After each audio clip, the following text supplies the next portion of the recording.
said, I forgive you. The ripple effects of that act of forgiveness are still being felt today. That young man's life was absolutely changed because this woman forgave him. He said, I can't even forgive myself, and she forgave me. One by one, all of Renee's family members followed her lead, and they reached out and expressed forgiveness to Eric. So much so that now they describe Eric as part of their family, like a son to Renee. The story doesn't stop there, though. Renee went to the courts along with her family, and she was able to have Eric's sentence cut in half from 22 years to 11 years. He told me that day, the day of the hearing, that it didn't matter at this point. He said, you know, if the judge does not grant this for me, I want you to know that I am so grateful that you are willing to do this. And he said, and I will be okay. He said, I'll be fine.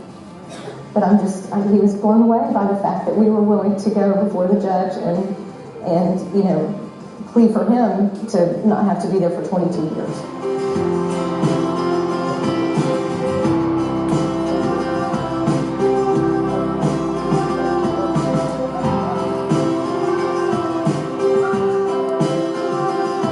It's the hardest thing to give away, the last thing on your mind today, and it always goes to those who don't deserve. It's the opposite of how you feel when the pain they cause is just too real. It takes everything you have to say the word forgiveness. I was more than angry at Eric.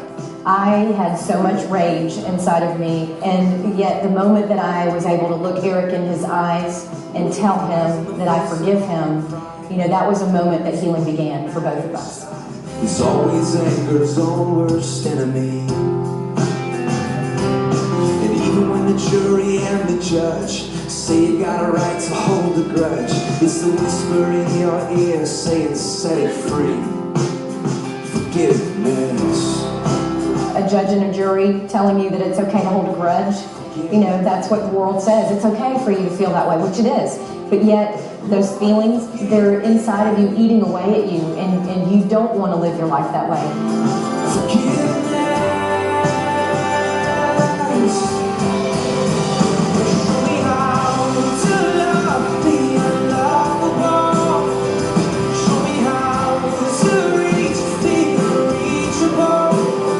Help me now to do the impossible. Forgiveness.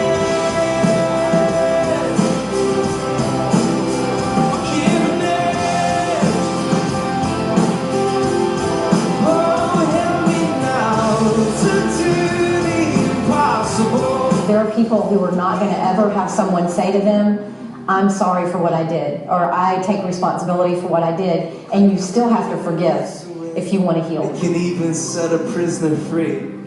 There is no end to what its power can do.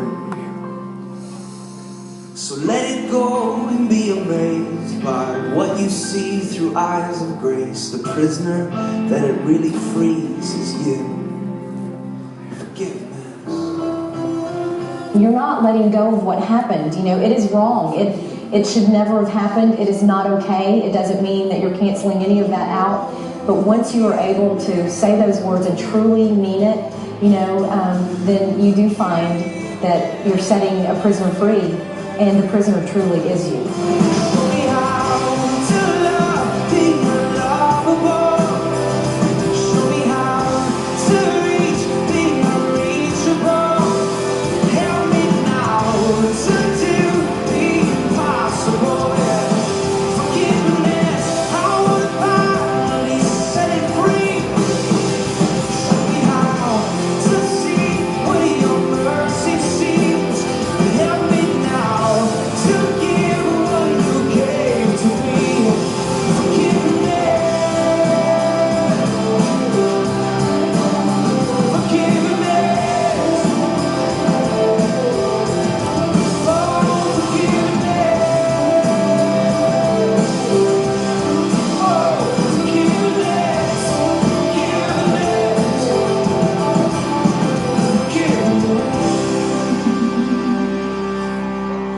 I was immediately inspired by Renee's story when I read it, but it took me a while to write her song. I kept her story in my guitar case for about 2 years. I realized the reason why it was so difficult to write this song, Forgiveness, is because it's kind of hard to live that out. That's why the words of the chorus are sung in the form of a prayer. God, show me how. Help me to do the impossible. This story of forgiveness really makes me think that there's some pretty life-defining questions that all revolve around that one word, forgiveness. Questions like, is there somebody that I need to forgive? That I've been holding on to a grudge and it's weighing me down. Every step's getting heavier and I just need to set it free. Another question is there someone that I need to go and ask for forgiveness from? To say, I'm humbling myself, I'm sorry, no excuses, can we start over? Another forgiveness question, one that Eric has had to deal with in prison, is, can I ever forgive myself? What if loving the unlovable means having to learn how to love that person you see when you look in the mirror? Sometimes that's not an easy task, which really leads to the most significant forgiveness question of all, and it's this. Have I ever let it really sink in? The message of God's forgiveness, what He's done for me through His Son Jesus dying on a cross for my sins. Renee stood before that judge along with all of her family members, taking turns, speaking on behalf of a guilty criminal and seeking mercy for him. I'm reminded that somebody has done that for me. Somebody has done that for you. His name is Jesus. For God demonstrates His own love for us in this. While we were still sinners, Christ died for us. Why did He do that? So that our stories could discover the healing, the victory, the redemption, the power, the freedom of one word, forgiveness.